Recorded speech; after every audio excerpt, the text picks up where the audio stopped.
Event marketing है और आप सही जगह पे पहुंच रहे हो, बहुत सस्ते दामों में पहुंच रहे हो, तो ये एक बहुत बड़ा एडवांटेज। नाउ जब हम इसकी एडवांटेजेस को देख चुके हैं कि सोशल मीडिया मार्केटिंग के थ्रू क्या क्या एडवांटेजेस हैं, अब इसके स्ट्रैटेजी पार्ट पे आते हैं। आप काम करना चाहते हैं बट थोड़ा सा रुकिए, उससे पहले थोड़ा सा अपना ब्रेनस्टॉर्म कीजिए और कुछ चीज़ों के ऊपर पहले वर्क कीजिए और फिर उसके बाद में सोशल मीडिया के ऊपर आइए। पहली चीज़, मोस्ट इम्पॉर्टेंट, ऑब्जेक्टिव। आप एक्चुअली अचीव क्या करना चाहते हैं। It is very common to see people, वो लोग कुछ भी पोस्ट डालते हैं, उनका पर्पज़ सिर्फ सोशल मीडिया के ऊपर एक्टिव होना है। नहीं, हमारा पर्पज़ सोशल मीडिया के ऊपर सिर्फ एक्टिव होना नहीं है। पहला पर्पज़ हमारे को डिफ़ाइन करना है, ऑब्जेक्टिव डिफ़ाइन करना है। मैं चाहता क्या हूँ, लाइक ब्रांड अवेयरनेस चाहता हूँ या जो यूज़र है उससे मैं कोई चीज़ कराना चाहता हूँ। Maybe call to action button मैं उसके हिसाब से दूंगा। से सपोज़ आप अपनी वेबसाइट के ऊपर विज़िट चाहते हैं, तो आज की तारीख में ऑप्शन है जहाँ पे सोशल मीडिया पोस्ट के ऊपर कॉल टू एक्शन बटन होता है, विज़िट आवर वेबसाइट। सो वहाँ पे अगर आपका एंगेजिंग कंटेंट है, लोग उस बटन के ऊपर क्लिक करके आपकी वेबसाइट पे पहुँच सकते हैं और वेबसाइट के थ्रू जो भी कन्वर्जन आप चाहते हैं वो वहाँ पे पॉसिबल है। से सपोज़ अगर आपका पर्पज़ ब्रांड अवेयरनेस है, उस समय आप वाइड ऑडियंस के पास में जाएंगे और अपने ब्रांड को ज़्यादा से ज़्यादा प्रमोट करेंगे। वहाँ पे आपको अपनी पोस्ट में, क्रिएटिव के अंदर इस चीज़ का ध्यान रखना है कि आपकी जिस चीज़ को आप हाईलाइट करना चाहते हैं, अपने ब्रांड को, अपनी कंपनी को, तो वो मेजरली हाईलाइटेड रहे और वो बहुत अच्छे से आई कैचिंग हो। सो ये ऑब्जेक्टिव डिफाइन करना बहुत ही प्राइमरी टास्क है। इसके बिना मेरी आपसे रिक्वेस्ट है कि आप अपनी कैंपेन को स्टार्ट ना करें। दूसरी चीज़ आपका कंटेंट है।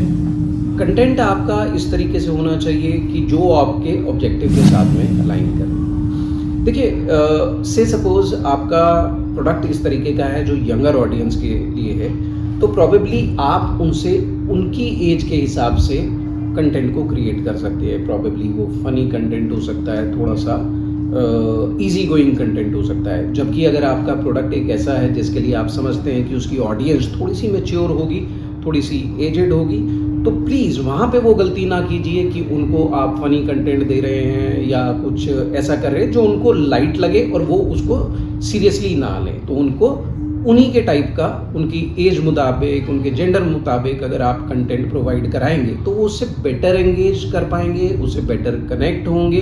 ये बहुत ज़्यादा इम्पॉर्टेंट है। तो कंटेंट इज़ द किंग पुरानी लाइन है, लेकिन आज भी उतनी ही रेलेवेंट है। अगर हम बात करते हैं कि हमारी ट्रेडिशनल मार्केटिंग के अंदर जब हम कुछ भी चीज़ें करते थे तो बहुत एक कंसाइज हमारे को जगह मिलती है।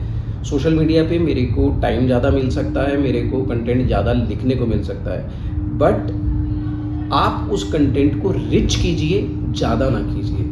देखिए ना, अगर ट्विटर के ऊपर हमको कोई भी अपना मैसेज कन्वे करना है, we get only 140 characters. 140 character के अंदर अपनी पूरी पिच दे देनी है, पूरा कॉन्सेंट्रेटेड पिच वो होती है। सो ये समझिए और इसी हिसाब से आप बाकी भी कैंपेन्स को सेट कीजिए कि कम से कम शब्दों के अंदर आप ज़्यादा से ज़्यादा अच्छे तरीके से अपने बिजनेस को, अपने प्रोडक्ट को, अपने सर्विसेज को एक्सप्लेन कर पाएँ, तभी आप लोगों से ज़्यादा कंटेंट कनेक्ट होंगे। स्ट्रैटेजी के पार्ट में तीसरी एक वाइटल डिसीजन जो आपने लेना है, वो डिसीजन आपने लेना है कि आपका प्लेटफॉर्म क्या होगा। वैसे तो सोशल मीडिया के सारे ही हैंडल्स हैं, बट हर हैंडल का एक अपना पर्टिकुलर यूएसपी है और वो उसी के तरीके से चलता है। अगर आप यंगर ऑडियंस के साथ में कनेक्ट होना चाहते हैं, जैसे मैं एक जनरल बात कह रहा हूँ, वैसे हर जगह पे नहीं लागू होता, बट इन जनरलिटी अगर मैं बात करूं, अगर आप यंगर ऑडियंसेस के साथ में कनेक्ट होना चाहते हैं तो मे बी इंस्टाग्राम ज़्यादा बेटर चॉइस है। अगर आप थोड़ी सी मैच्योर ऑडियंस के साथ में कनेक्ट करना चाहते हैं तो मे बी फेसबुक आपकी बेटर चॉइस हो सकती है। अगर आप B2B बिज़नेस को देख रहे हैं, जहाँ पे आप बिजनेसेस के साथ में कनेक्ट करना चाह रहे हैं, तो वहाँ पे लिंक्डइन आपके लिए बेटर चॉइस है।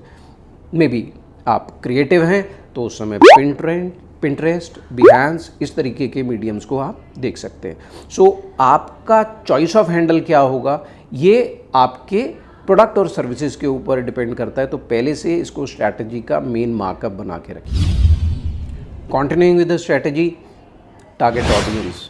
मैं बात किससे करना चाहता हूँ ये बहुत इंपॉर्टेंट है। लाइक सभी सोशल मीडिया के ऊपर आज आपको अपनी ऑडियंस डिफाइन करने के बहुत बहुत मौके मिलते हैं। So target you could target your audience on the basis of age, on the basis of their gender, geography के बेसिस पे आप करना चाहते हैं। से सपोज अगर आप किसी पर्टिकुलर प्रोडक्ट को एक्सपोर्ट मार्केट के अंदर प्रमोट करना चाहते हैं तो उन्हीं कंट्रीज़ के अंदर आप उसको टारगेट कर सकते हैं। अगर आप से सपोज डोमेस्टिक मार्केट के अंदर कर रहे हैं बट उसमें भी किसी रीजन के अंदर ज़्यादा एक्टिव हैं तो आप उस रीजन को टारगेट कीजिए ना। तो ये ऑडियंस को डिफाइन करना एक बहुत इम्पॉर्टेंट पार्ट है किसी भी सक्सेसफुल सोशल मीडिया स्ट्रैटेजी के लिए। एक स्ट्रैटेजी का ऑनगोइंग पार्ट जो है वो है कि आप जब कैंपेन को रन करें, जब आप अपना हैंडल मैनेज कर रहे हैं, उस समय ये याद रखिए कि आपको अपने ऑडियंस के साथ में रेगुलर बेसिस पे एंगेज रहना है। कोई भी कमेंट्स आते हैं उनका क्विकली रिस्पांस दीजिए। अगर कोई क्वेरी आती है उसका आंसर कीजिए। अगर आपको कोई कंप्लेंट आती है आपके प्रोडक्ट और सर्विसेज के बारे में, इसको बिल्कुल भी आप नेगेटिव कमेंट समझ के डिलीट करने की गलती बिल्कुल ना करें। इसके दो नुकसान हैं। एक तो सोशल मीडिया हैंडल्स उसको बहुत अच्छे से नहीं लेते, वो ऑथेंटिसिटी को रिड्यूस मानते हैं कि आप नेगेटिव अपने प्रोडक्ट के बारे में बात सुन नहीं सकते। ऑन द अदर साइड सब कुछ गुडी गुडी करने से बात नहीं बनती है। It looks more real, more authentic अगर आपके हैंडल के ऊपर कुछ कंप्लेंट्स में हैं। इंपॉर्टेंट क्या है, अगर कंप्लेंट आई है तो उसका रेजोल्यूशन होना चाहिए। आप कस्टमर को, आप अपने विजिटर को उसका रेजोल्यूशन दीजिए। वंस सेटिस्फाइड, आप अगर इस कस्टमर को दोबारा से जीत लेंगे तो उससे बढ़िया तो कुछ भी नहीं हो सकता। So this is very very important to be in regular touch with your audience, with your users. And lastly, in the strategy part, it is very important to analyze your performance. आप जो कर रहे हैं उससे actually में आपको result क्या मिल रहे हैं। सब हैंडल्स के ऊपर उनके एनालिटिकल टूल्स हैं, थोड़ा टाइम बिताइए उनके साथ में, टूल्स को समझने की कोशिश कीजिए। जो विजिटर आ रहे हैं वो किस तरीके के विजिटर हैं, आपको उनसे किस तरीके का रिस्पांस मिल रहा है। बहुत ज़्यादा जल्दी ना कीजिए, 2 3 4 डिफरेंट टाइप के कैंपेन्स रन करके देखिए। उनमें आप ऐसा कर सकते हैं कि डिफरेंट ऑडियंसेस सेट कर सकते हैं, अपने प्रोडक्ट को डिफरेंटली प्रमोट कर सकते हैं। इसको A/B ट्रायल भी बोलते हैं। सो आप A/B ट्रायल कीजिए और फिर देखिए एनालिटिक्स के बेसिस पे एक्चुअली ऑन पेपर जो कैंपेन अच्छा परफॉर्म कर रही है आप उस कैंपेन को और आगे बढ़ाइए, उस तरीके के कैंपेन्स का नंबर बढ़ाइए। तो एनालिटिक्स का बहुत फ़ायदा होता है। Remain regularly noticing whatsoever is happening on your handle.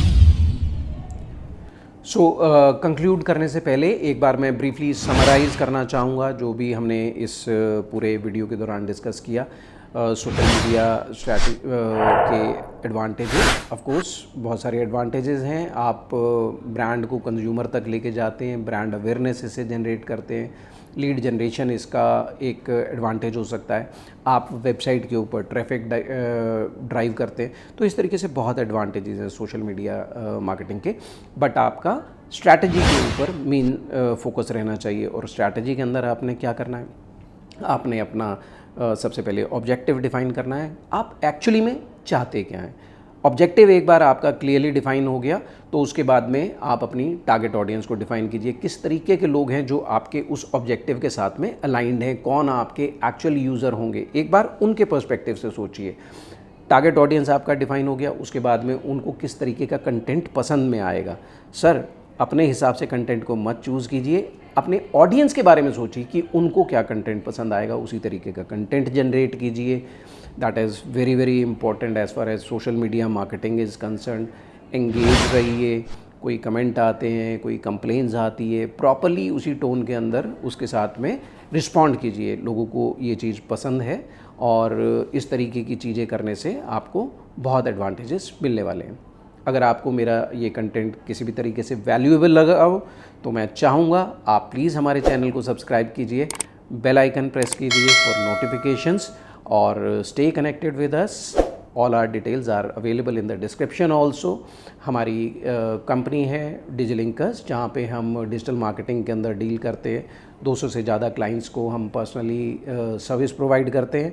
आप भी हमारे साथ जुड़ना चाहते हैं तो प्लीज़ डिस्क्रिप्शन के अंदर जाइए, all the details are available. Thank you very much for watching and stay connected.